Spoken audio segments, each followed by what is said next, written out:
Erin, are you all set to hit record? Yes, recording in progress. Okay. Well, good afternoon. I am Lori Depke. I am one of the counselors for the Employee Assistance Program. And we are gathered here today for a lunch and learn to discuss depression and seasonal affective disorder. So right now I can only see my PowerPoint. I do have another one of our EAP counselors joining us, Erin Johnson. She's wonderful and fabulous. She will be monitoring the chat. So depending on how things go or what questions might be, throw them in the chat. Erin will either pipe in during the presentation or I will try to leave some room at the end to be able to address those towards the end.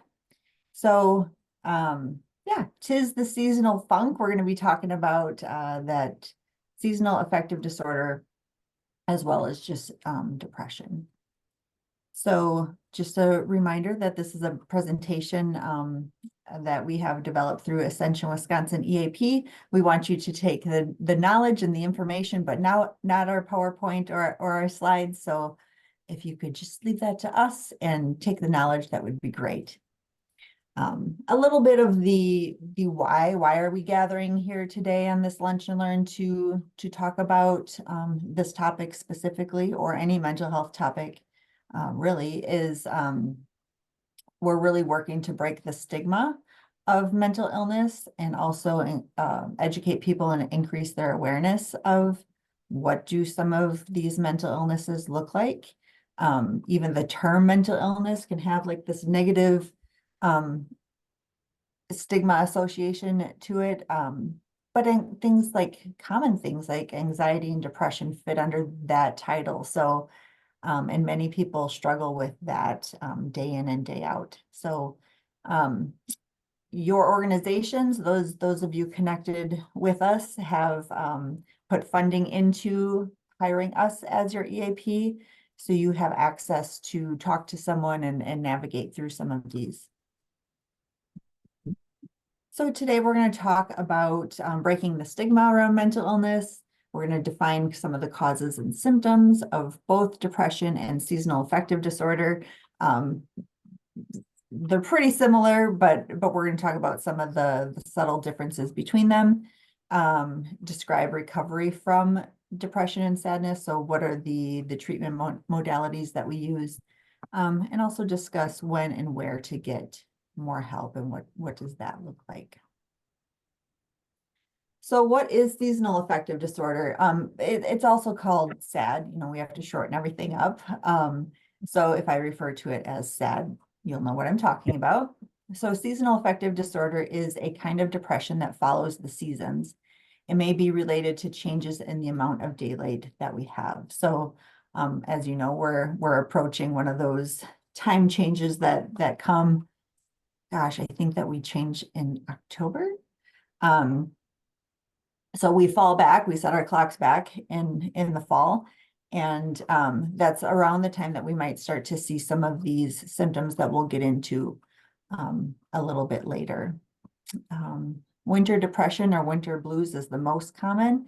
If you look at the note at the bottom, there also is a summer depression, but it's less common. We tend to see this more around that shift in the fall or early winter. So what are the symptoms of SAD? And really, I would say that these are the symptoms of depression in general. When we talk about depression in general, we have to have, we look at a 2-week period and you have to experience these symptoms more days than not of feeling sad or feeling a sense of emptiness. You just don't necessarily feel like yourself. And having low energy or fatigue in that as well. There might be a change in appetite. That might be eating more, eating less, which could result in weight gain or weight loss. A low energy level of overall fatigue. Even when you do get enough sleep, irritability, trouble sleeping, difficulty concentrating, disinterest in being social or usual activities. So these are symptoms that we tend to see with both depression and SAD. This breaks it down into a little bit different too. So some of the major differences that you might see with, I'm gonna double check. Yeah. So the differences in sleep patterns that you might see with SAD specifically is a sense of oversleeping. So you might have gotten, each person is a little bit different and how much sleep that they need to feel like they're functioning. For some people, it's 6, some 7, some 8, 9, 10. So you might get enough sleep. However, even if you do get the amount of sleep that you need, that you're still feeling very tired and lethargic and just not kind of connecting. With SAD as well, with the eating piece, there can be more of a drive towards craving carbs. I'm not sure the reasoning why. And if you look at what we eat in the summer and the winter, like fruits and vegetables and stuff like that are more prevalent in the summer, and then in winter we tend to eat more of those heavier foods, probably for hibernation. But so we tend to crave more of those carb type foods, which can also lead to weight gain. And then that social withdrawal piece too that goes along with the hibernating. Just, we might have a desire to connect with people, but a difficulty really acting on that. So some of this slide shows some of the other characteristics of seasonal affective disorder and depression. So with SAD, feelings of apathy and sadness around that specific time of year again. So in general, we tend to see more SAD type symptoms or diagnoses emerging around like December through February. However, that can start much sooner. Like I said, we do the time change, I think in October, but the weather starts to change and all that in September, some years too. So we might even start to see some of these symptoms in September, October, November, and really getting into the heart of it, perhaps in December, and then till early spring, summer. That's when some of those symptoms might dissipate. Whereas with depression, you might have feelings of sadness and disinterest and things that impact your daily functioning. Really at any point in time in the year. It might be during some of those seasons we talked about earlier, but it might be at any point in time throughout the year. So SAD is always seasonal. Depression is not always. Seasonal depression isn't connected to hormones of pregnancy at all. For regular depression, sometimes it can. Genetics do play a part, or can play a part, in both types of depression. But again, seasonal affective disorder is really kind of encompassed during those seasonal changes. With regular depression, it could be genetic. Some of it is the neurotransmitters in our brain, the chemicals in our brains that our bodies create become imbalanced, or it could be related to some major life problems. We all have stressors that we go through. So any number of those could impact having a depressive episode. With SAD, some of the risk factors are relative with the condition. One of the things is living further from the equator, and we talk about that a little bit more in some upcoming slides here. Other risk factors relative with the condition, being female, well, actually with both. This is one for both. Seasonal affective disorder, I think the ratio is 4-to-1, female to male, with seasonal affective disorder, and we also do tend to see women impacted by depression more so than men. Forms of treatment vary a little bit for seasonal affective disorder. We can utilize some form of light therapy in addition to medication and psychotherapy or talk therapy. Is really what psychotherapy is. It's a fancier term for counseling or talk therapy. And with depression, we remove that light therapy and just focus on talk therapy, and medication. And I always incorporate exercise in there too. It's always good to get moving. So we'll talk a little bit more about that light therapy piece as well. So again, when we talk about breaking the stigma of mental illness, part of it is simply understanding what is mental illness, and how can it impact us. So really, mental illnesses can disrupt our thinking, the way we think about things, how we feel about things, our overall mood, how we are feeling day in and day out, relationships and functioning. So it might be really hard for us to get up and get moving in the morning, and that might impact getting to work on time. And then we might be getting into trouble at work for our tardiness.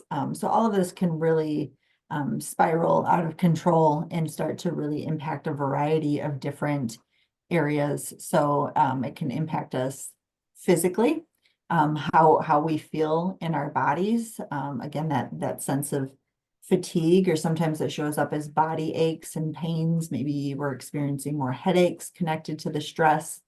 You might see some of this being impacted emotionally. So maybe we find ourselves being more tearful, and maybe we don't even know why. There hasn't been a situation or an event of sorts to trigger us. We just feel more tearful at times, or maybe more irritable or angry, just kind of that feeling on edge sometimes. Intellectual, sometimes mental illness and experiencing some of our symptoms can really create this brain fog and a difficulty kind of focusing on things, concentrating on things, being able to retain some information. Occupational, again, like maybe how we're getting along with our coworkers can be impacted. Maybe it's, am I getting to work on time? Can I get to work on time? A variety of different ways there. It might lead to like a performance improvement plan, because maybe I'm not able to really focus on the work. So I'm missing deadlines. Maybe I'm snapping at people. Environmental, just I guess that can mean a variety of things. I view it as just how we get along with any environment that we're in. Are we contributing to our community or not? Maybe you're involved with, some of these are interconnected. Maybe you're involved with a church or some spiritual aspect of things, and how you're getting along with individuals there. Finances can be impaired, and relationships as well. Again, these can all kind of blend together, and generally do tend to blend together. Again, working on breaking down the stigma. For individuals who haven't experienced any type of mental illness, whether it's a depressive episode,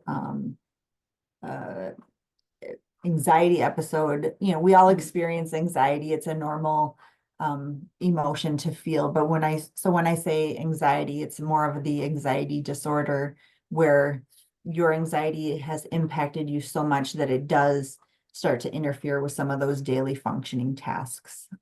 Being able to care for yourself, being able to socialize and get out in public, interact with people, those types of things. So knowing what types of mental illnesses are out there is really important. And this slide here really shows kind of some of the science behind it. Those who haven't experienced a mental illness might have some difficulty understanding, why can't you just get over it? Like, you have all these positive things going on in your life. And it's really not that simple. So some of the science behind it here in this slide, I think, is really helpful to show that in this PET scan, it shows a comparison of brain activity during periods of depression, which is on the left there, normal brain activity on the right. So you can see that when a person is experiencing a depressive episode, that they're really, things aren't firing well. Like that kind of explains that sluggish, that fatigue, that brain fog. It can't concentrate and think clearly on things. So some statistics and facts about SAD. I'm not a huge stats person, so looking at this slide, some of the biggest takeaways that I see is well, one of the concerning ones is fewer than 40% of people who need help actually seek help. You know, that's a pretty big number. And I would say for some people don't even know when they are experiencing a depressive episode, or they're probably more inclined to know when they're having an anxiety attack, but or some pretty significant anxiety. But a lot of people struggle with depression and don't even know that that's it. Like it's just kind of become the norm, and they kind of think like, okay, well, I just got to get through it and carry on.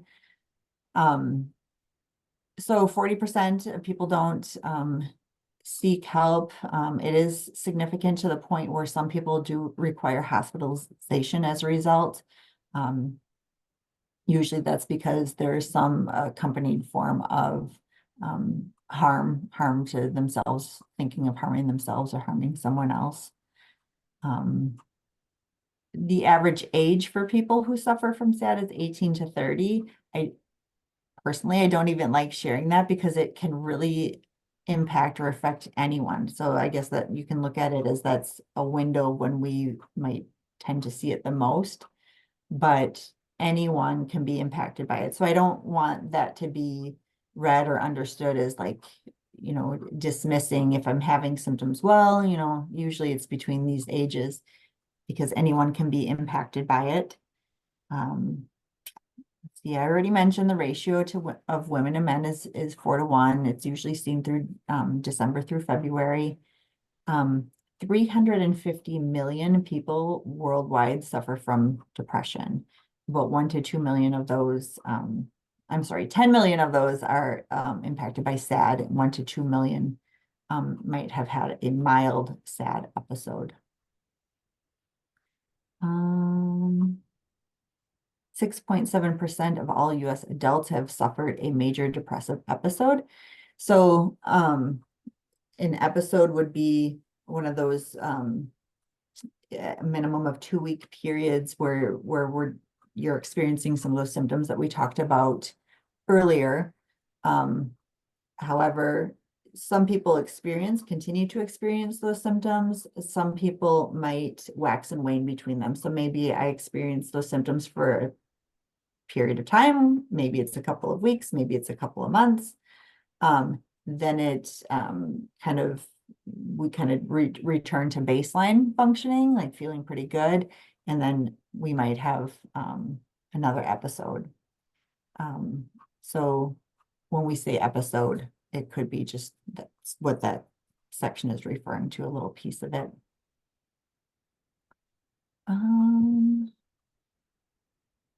Persons in the northern states are more likely to experience the winter blues. Again, that has to do with the equator and where we're positioned to that. So if you look at this map and the numbers in Alaska, New Hampshire, I wish that Wisconsin and Minnesota were on here because we could probably relate to some of that, assuming most of us online here are in those two states. But I would like to know what the numbers are on that. But you can see those of us further north, our numbers are higher. Alaska is 28.3%. The latitude is 65. New Hampshire, 20.7%. With a 42% latitude. So then if we look down at the numbers in Florida, it's 4%. With a 27% latitude. So 28% versus 4% is a pretty significant difference. And again, that all has to do with the overall shifting in daylight. When our days get shorter, and we're exposed less to the sun. Usually most of us are working when the daylight hours are available to us. So we're really kind of lacking in that sunlight exposure. Treatment options.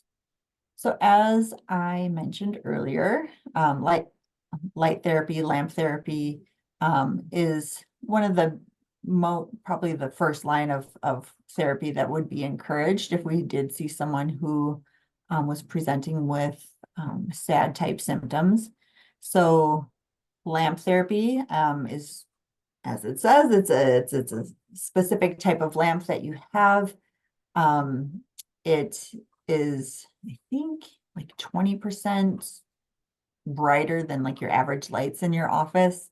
But also the damaging UV ray type light is removed from that lamp. So the goal here is to sit in front of that lamp. It's best to do it in the mornings for like 30 to 45 minutes per day, if possible. I know some people who have actually had it in their workspace. Sometimes we have to get creative and adjust to things. So it mimics sunshine. The lamp suggestion of their lux is 5,000 to 10,000. And then have it within 12 inches for about 30 to 45 minutes a day. If you did buy a lamp, you can buy them on Amazon. I bought one a couple of years ago from Sam's Club. You never know where they're going to pop up.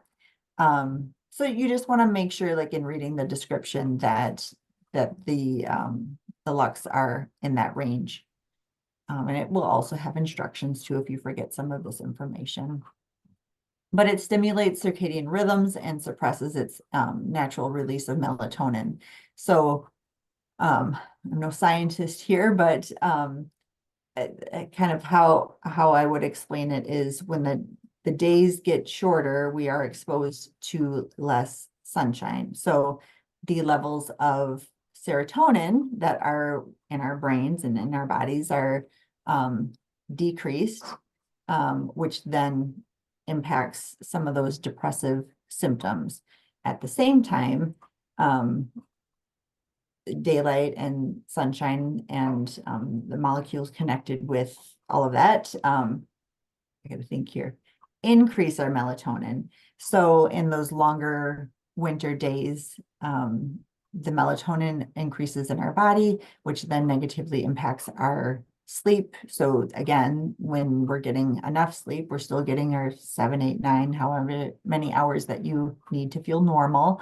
When that alarm goes off, we're still feeling like just sluggish and like, oh, I don't want to get up. Which isn't a great, not a great feeling. It's hard to get yourself motivated and going in the day when that's how your body is feeling, and those are the first thoughts that your mind goes to. So again, light therapy is most effective in the morning. So if you are a breakfast person or like to get up and have a cup of coffee, that would be a great time to use it. If you're not one of those people and you rush out the door like I do, you might want to keep it at work and have it accessible for you there. It's also helpful to have some dawn simulators. For those of you who aren't aware of what these are, it's just like most alarm clock. Some of them play music. So it sets your bedroom lights on well, you set a time, usually about 30 minutes before your intended time to get up, and this like gradually gets brighter. So it's simulating like, hey, the sun is rising, even though it's not, but it's pretending that it is, and our bodies really adapt to that. So you can also set bedroom lights on a timer to go on earlier, if you have the technique and the tools to do that. I wouldn't. I would probably just go to Amazon and buy this dawn simulator clock. So do what's best for you. Then there's talk therapy, also called psychotherapy or counseling. So talk therapy can be really helpful when we're talking about depression or SAD, because it helps us to really kind of explore some of the mindsets that are going on that might be connected to how we're feeling. generally, one of a more helpful tool is cognitive behavioral therapy, which follows this idea of, thoughts influence feelings, feelings influence behaviors. So if I was thinking, oh, winter's the worst, like I never feel good during winter, like then I'm going to feel maybe negative or lethargic, and then my behaviors might be to just kind of be a little bit sluggish. So we really want to take a look at some of our thoughts connected to that. So we might challenge perspectives of how we see things. We might learn new coping skills of how do I get through some of these winter months, recognizing bad habits, um, and working how to change some of those, see if there are any barriers that really get in the way of us progressing and making positive changes for ourselves. Help us make better decisions, manage toxic situations and people in your life.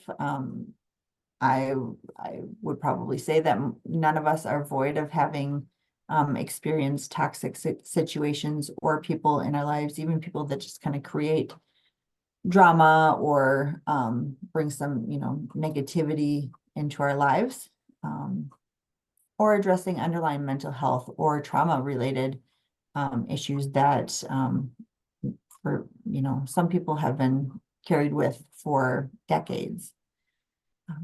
So talk therapy is a form of treatment that we use pretty much for any type of mental health issues and concerns. Cognitive behavioral therapy is just one form of that. There are many, many options out there. Antidepressants. I know sometimes this is an area where people have mixed feelings. My approach is I always try to meet people where they're at with their thoughts of medication. I don't think that it needs to be a first line of treatment. So if light therapy, lifestyle changes, or counseling, you've been doing counseling and it's not doing enough to really change your mood long term, then we might take a look at adding some prescription antidepressants to help tackle some of the symptoms that people are experiencing.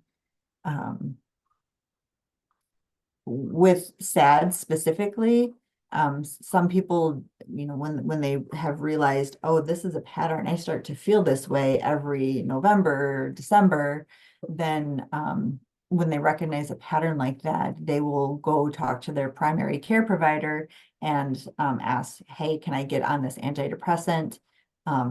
Because it takes 4 to 6 weeks in general to feel some benefit of those. So you might start it in like September, October, to get you through to spring, summer.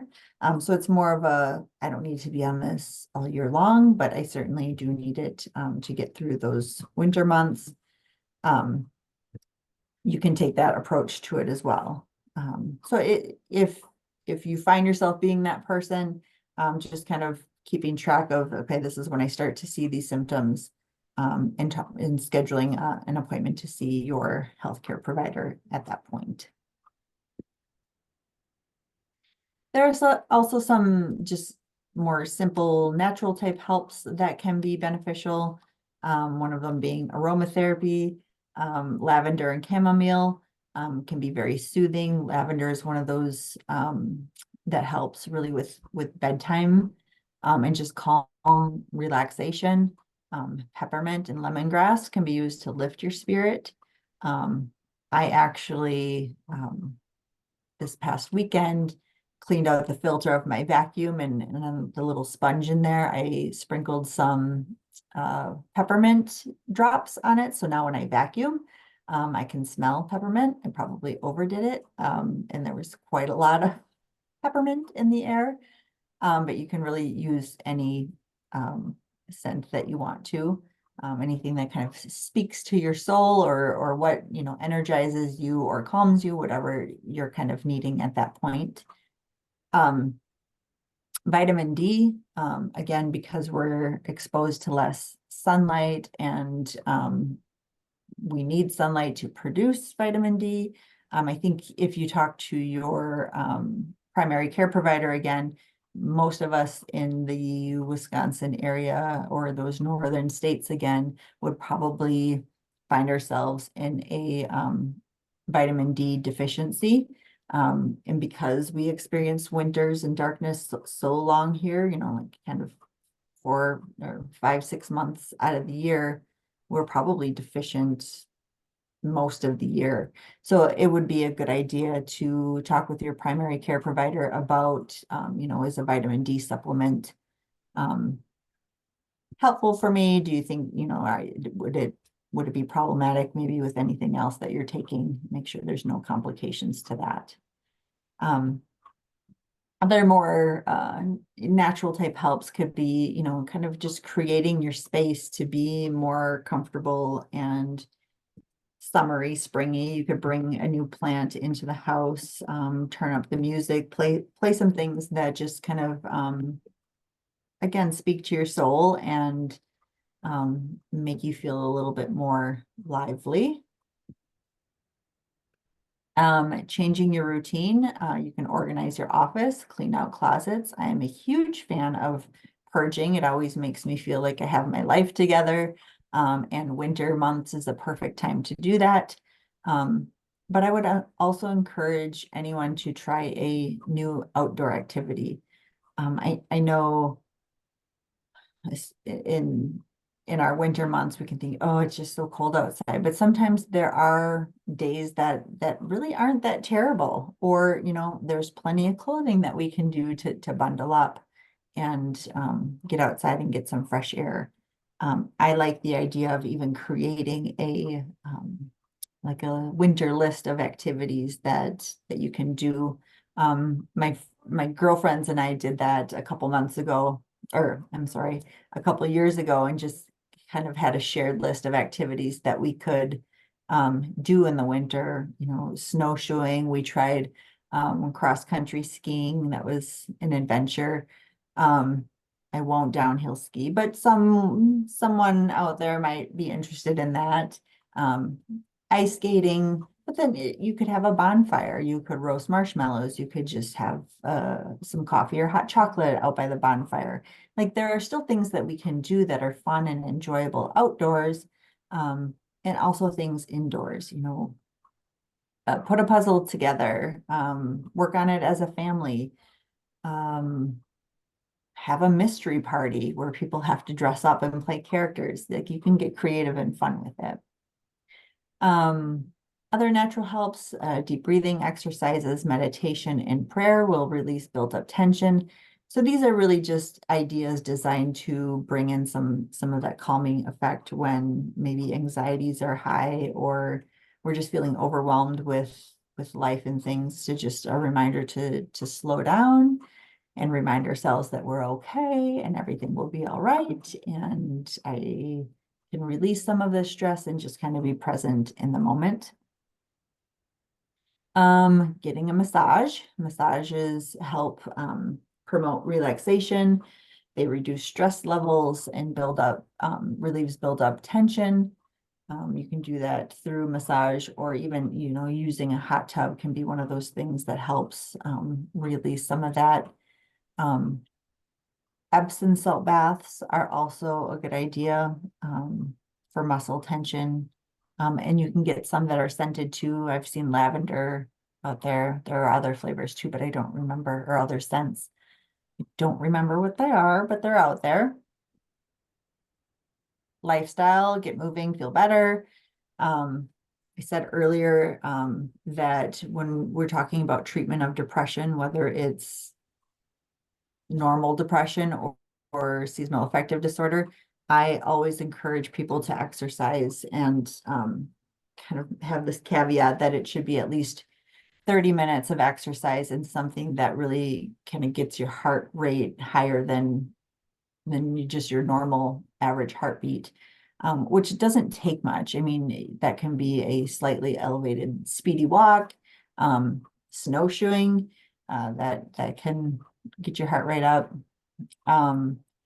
And I encourage that because that's one of those things that increases some of those hormones that we need. The serotonin, dopamine is really the exercise one. So when our dopamine is elevated, that's one of those things that really gets us feeling, it's the feel good chemical. So exercise can help naturally create that versus an antidepressant, which still might be needed for some people. But again, exercise is a way to start.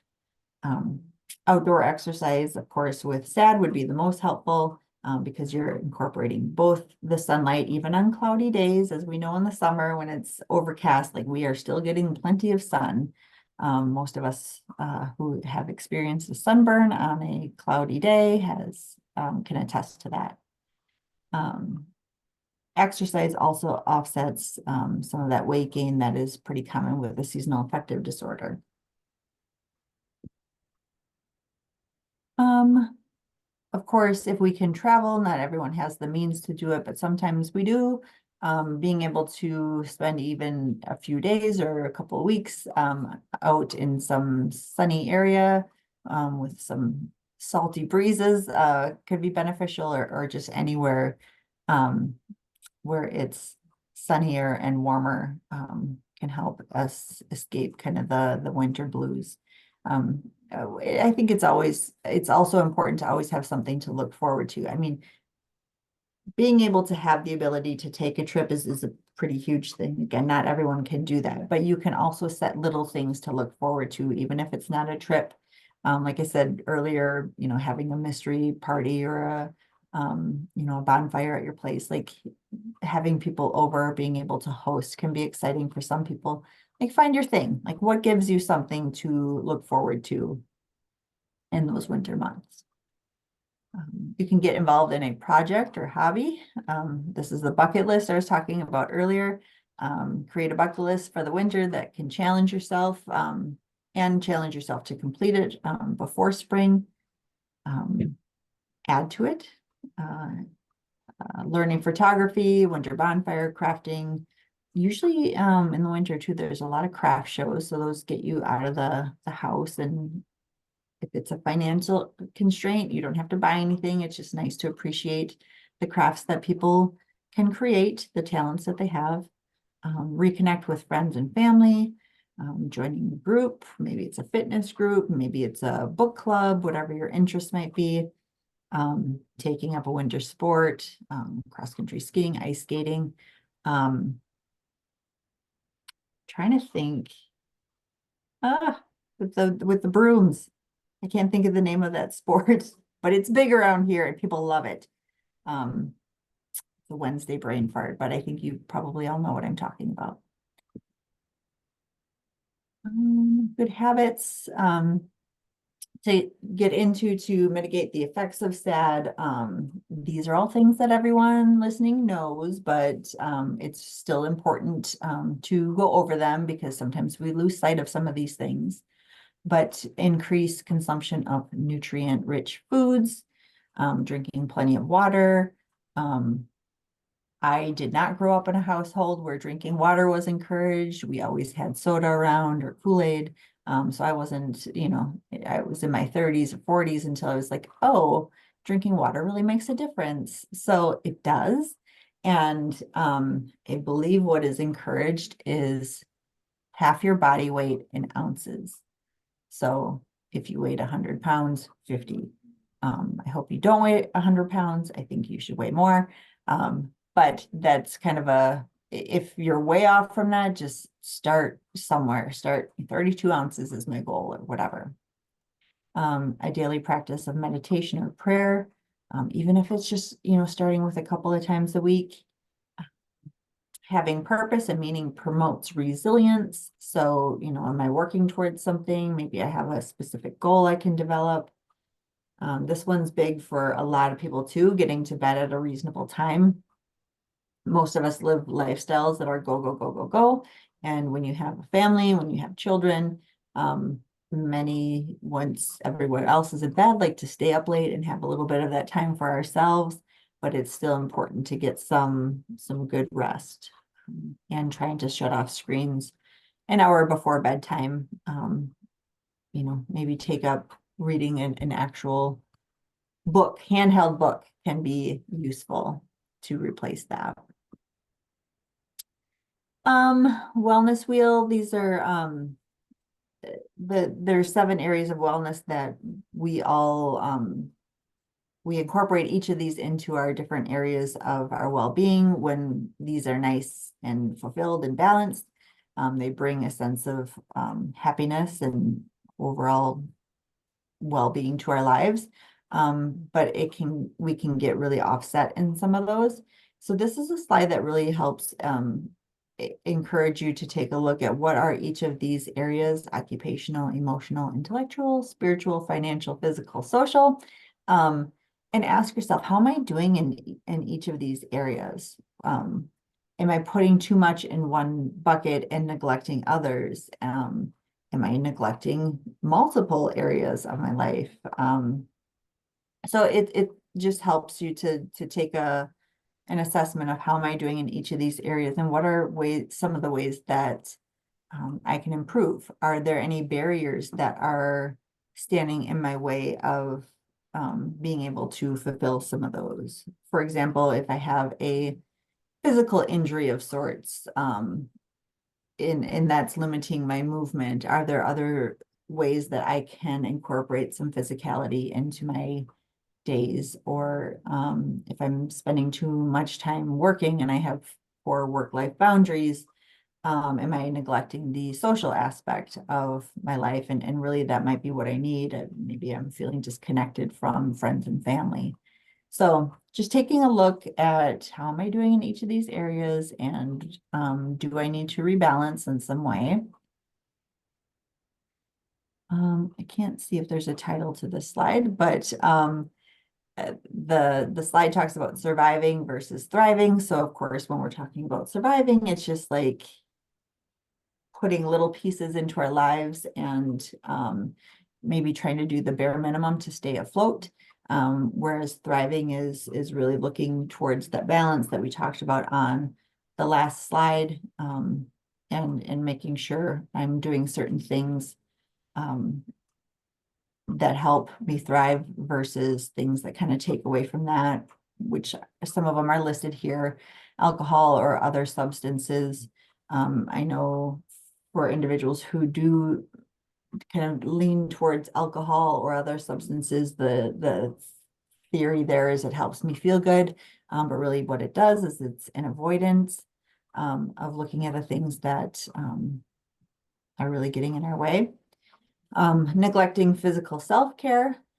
So going from work to home, and maybe you sit all day, just not doing things to care for yourself. Opposite of that is overcommitting to activities, just wanting to be involved in everything. So we run ourselves ragged.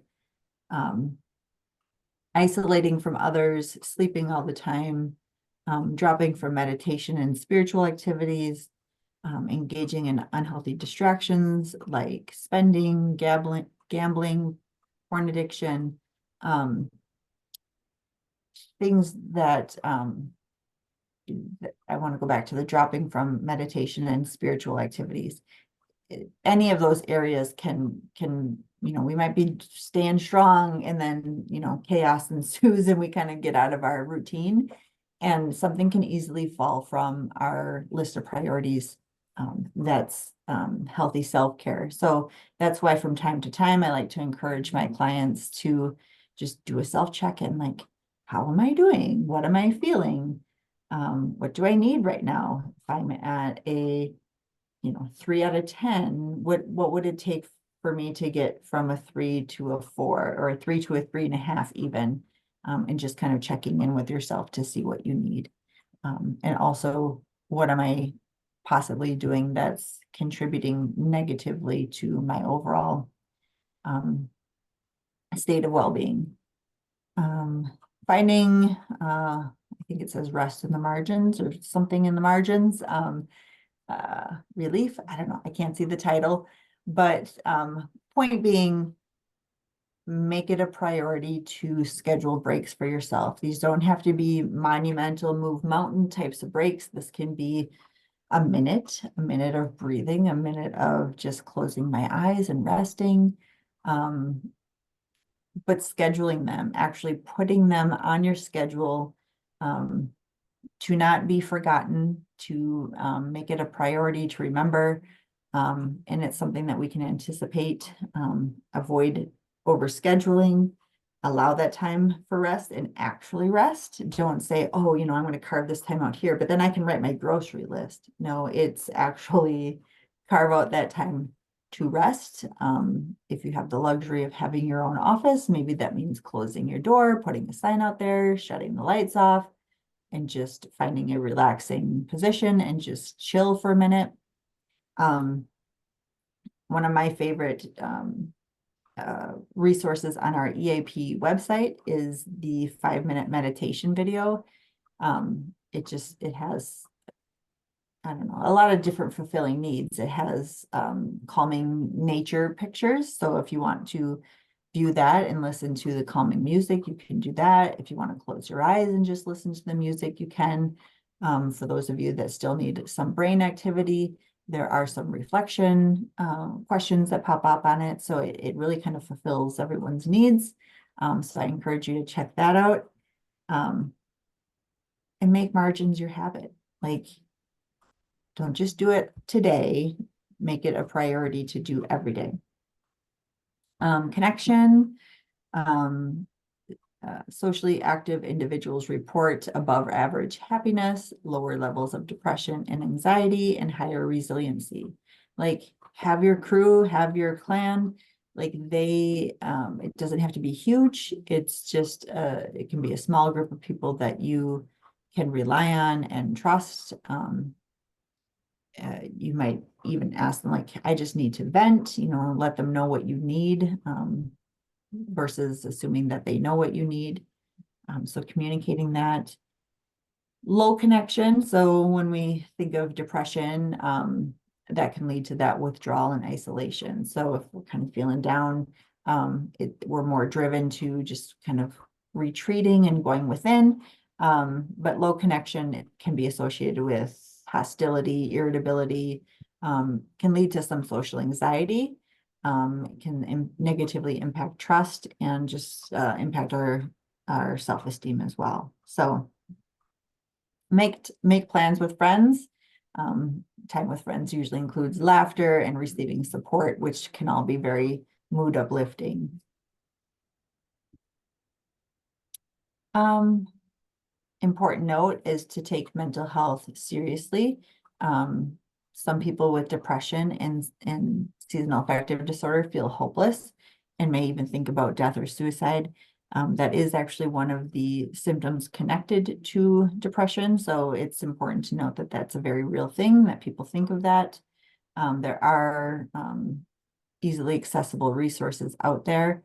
You can call 998 for a suicide and crisis lifeline. There is also a text hotline, which I believe is 741-741. So there are a lot of immediate resources out there. Most counties also have crisis centers that are in town that you can quickly connect with as well. Places to go for help. We are here, your employee assistance program. You can schedule appointments to meet with us. Monday through Friday, we do have individuals on call who, I shouldn't say on call, we have hours carved out for some immediate needs if people need that. You can turn to your primary care provider. That would be a person to go to talk about medication management or that vitamin D deficiency, or maybe there's something else going on contributing to some symptoms. Our thyroids balance a lot, so it's nice to, anytime you're experiencing any type of mood shift, to touch base with your doctor. Friends and family, your support group there. Other support groups, maybe there's, if you've experienced a loss or grief, there's grief support groups, there's really support groups for a lot of things, AA, NA. You can turn to religious groups or your church. You can talk to a priest or a pastor or just other members of your congregation.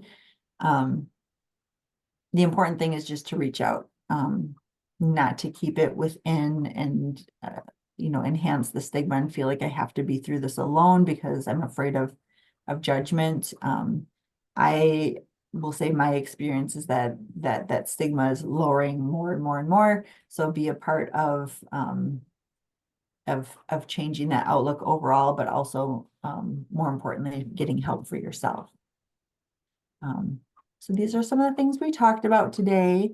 I do see that there are a couple of things in the chat. I have not looked at the chat, but I am happy to answer any questions or at least try. So Erin, is there anything that Yeah, stands out? there's one question in the chat. You did a really good job, Lori, sharing a lot of really great information. This one question though, can continued stress cause depression? Oh, yeah, that's a great question. And Yeah. I would say absolutely. Chronic stress, prolonged stress, that's something that I kind of view it as like it's something that just constantly chips away at you. And when you have something like that happening, it can impact us in a lot of different ways. It can show up as anxiety, it can show up as depression, it can show up as negatively managing some of that to produce some type of I'll say like abusive behavior, but what I mean is like a gambling addiction, drinking, drug use, things like that. So um, chronic continued stress like that can absolutely lead to depression. Sometimes depression is, and I didn't use this terminology before, sometimes depression is situational. Like when an individual has a lot of different things going on in their life that are contributing to that stress. That's what we call situational depression. Symptoms are the same.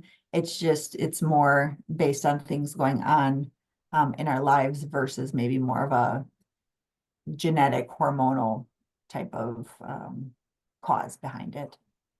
It's a great question. That was a great question. I'm not seeing any other questions in the chat. If anyone has some, please feel free to drop those in there.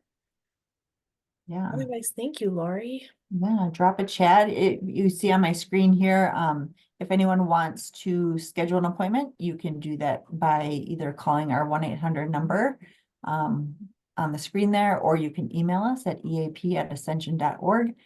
We try to make it as easy as possible to get in contact with us. I think it's important to know too that anytime if you call or email, the person on that receiving end of either of those formats is already a certified counselor. So you're not going to be hopping around to like a screen or anything like that. It's you're connected to a counselor right away, so they can help navigate getting you set up. We also have ascensioneap.org, which is our website. It has a ton of valuable resources. There's articles. We have a oh, Erin, what is the music? Spotify. Yes. Of a Spotify account that has like chill music you can listen to. We have one of our counselors is a yoga instructor, certified yoga instructor. So she has lots of videos out there on relaxation, chair yoga. There's the meditation video that I talked about. We have book lists, recommended book lists. I think maybe podcasts as well. Just a lot of resources out there. So I would encourage anyone, when you have a couple minutes, to take a look at that. It's a good starting place if you're not ready to give us a call or email to schedule something. Excellent. I'm not seeing any other questions, Lori. Thank you so much for all All the right. great information you shared. Yeah, thank you all for attending, and don't hesitate to reach out if you need us. Thank you.